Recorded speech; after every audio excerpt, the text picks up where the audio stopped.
جس نماز کو بچانے کے لیے امام حسین نے اپنے بیٹے کی قربانی کو پیش کیا ہے، 72 نفوس قدسیہ کو قربان کر دیا، خود بھی جام شہادت پی لیے، لیکن آج اس نماز کو جب بچا کے ہم کو دیا گیا، ہم لوگ اسی سے دور ہو گئے۔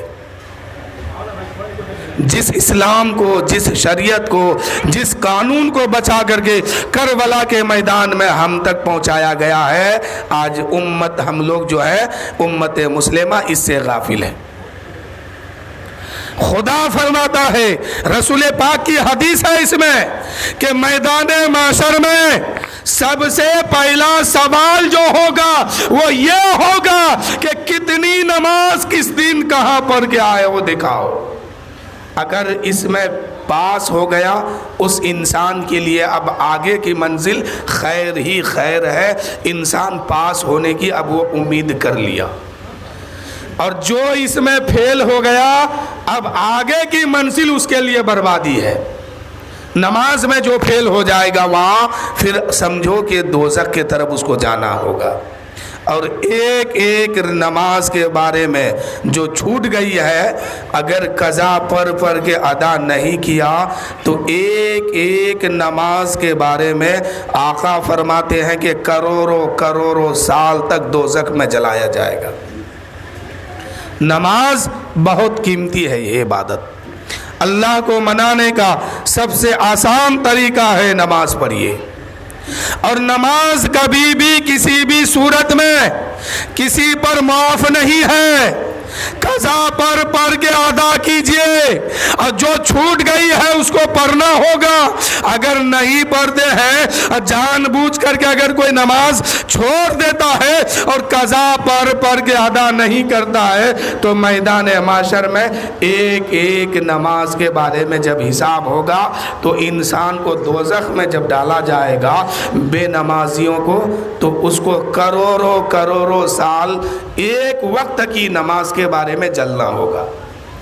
اور وہ نقشہ میدان محشر کا ایسا ہے، نہ باپ بیٹے کا کام آئے گا، نہ ماں بیٹی کی کام آئے گی۔ دماغ ایسا کھولے گا جیسے کڑھائی میں تیل جوش مارتا ہے، ایسے عالم میں نہ ماں بیٹی کی ہوگی نہ باپ بیٹے کے ہوں گے، کوئی کسی کا نہیں ہوگا، سب اپنے اپنے اعمال کے ذمہ دار ہوں گے، اور اللہ کی عدالت میں سب کو کھڑا کیا جائے گا۔ رسول پاک فرماتے ہیں کہ اللہ کی عدالت میں جب بندے کو کھڑا کیا جائے گا، اگر دائنا پیر اس کا پیچھے رہ گیا، بایاں پیر آگے ہو گیا، یا بایاں پیر آگے ہے دایاں پیر پیچھے ہے، تو بندے کے اندر اتنی بھی ہمت اور جرت نہیں ہوگی کہ وہ دونوں پیر کو برابر کر سکے۔ یہ اللہ کی عدالت ہے۔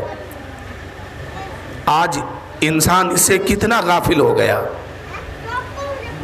آج مسجدوں میں دیکھیے تو اکثر ہر مسجدوں میں بوڑھا آدمی نظر آتے ہیں۔ ابھی تو آپ کے یہاں کی مسجد کے بارے میں ہم بتا نہیں سکتے ہیں، لیکن 15 سال پہلے اس مسجد میں لگاتار 1 مہینہ نماز پڑھا تھا، تو اس وقت میں دیکھا تھا کہ صرف بوڑھا آدمی تھا، جوان ایک بھی نہیں تھا۔ ہمارے نوجوان نمازوں سے کوشوں دور ہو گیا، 40 سال کا بڈھا ہو گیا ہے لیکن نماز نہیں پڑھتے ہیں، جس کام کے لیے اس کو بھیجا گیا تھا وہی کام وہ نہیں کر پا رہے۔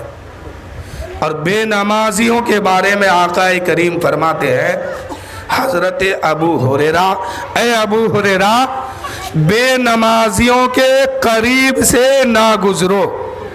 یہ رسول پاک کی حدیث ہے، بے نمازیوں کے قریب سے نہ گزرو، اس لیے کہ اس پر اللہ کی لعنت برستی ہے، کہیں ایسا نہ ہو کہ اس کا چھیٹا تم پر بھی پڑ جائے۔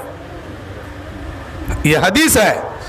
اور ذرا ہم لوگ اپنے گھر کو تو دیکھیں، اگر ایک نمازی ہے تو 4 اسی گھر میں بے نمازی ہے، اگر 5 پریوار ہے تو 5 میں سے 1 نمازی بمشکل ہے تو 4 کے 4 بے نمازی ہے۔ پھر کہتے ہیں کہ برکت کہاں ہے؟